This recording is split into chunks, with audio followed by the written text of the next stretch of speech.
What's going on, everyone? Hope you're having a great day. So one thing I really try hard to do on this channel is look for trends. And I'm talking on all my social medias, in the emails and in the comments on YouTube. I always try to find trends of things you guys are talking about so I can make a video.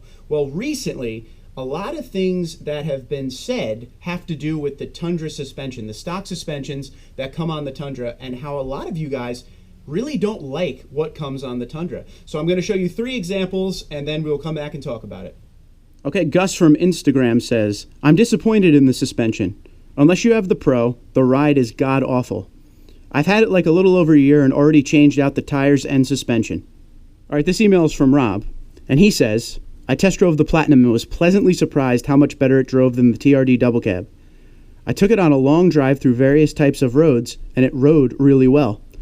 I didn't get the bouncy characteristics of the TRD double cab.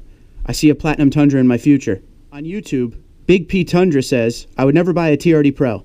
The suspension is trash, and it gives you a pain in the butt for some lifts to fit. So those are just 3 examples of a lot of different messages I get about the Tundra stock suspension. Now, over the years of doing this channel, I've had the pleasure of driving pretty much every suspension that they offer in the Tundra.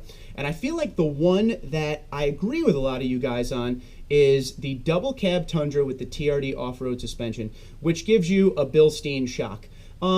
It's not terrible at high speeds, but if you're doing a lot of local travel, it does do a lot of bouncing. I've driven a stock Platinum.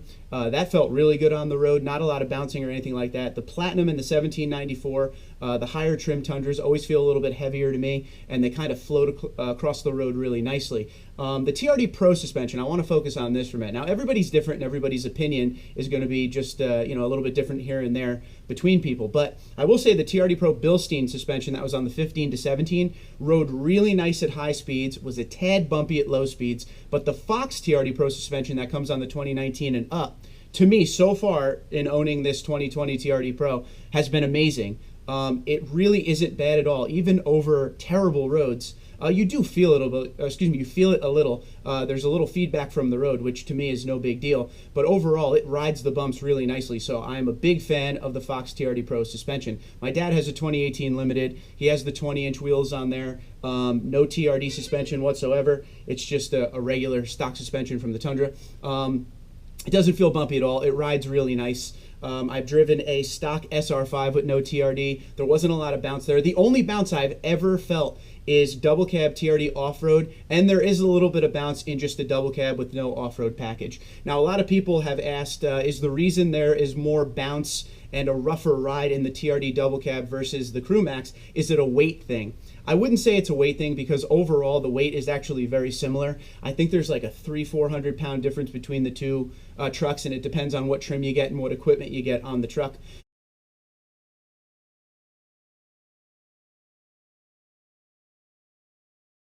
Overall, I mean, it's a truck, and the Tundra, we talk about this all the time, is pretty much an old school truck.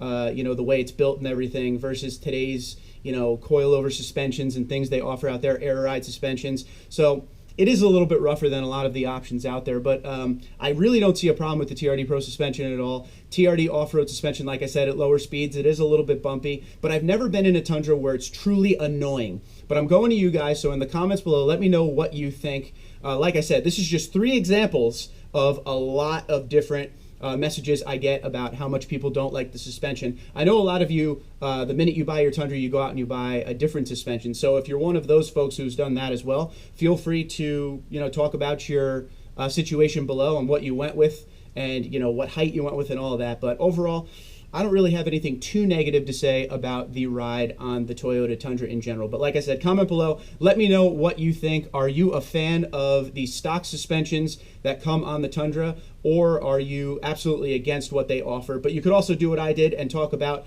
which suspension you like more than others if you've driven a few of them. Twitter, Instagram, LinkedIn, Facebook at TundraDude34, TundraDude34@gmail.com. I'll talk to you guys soon. Thanks for watching and be safe.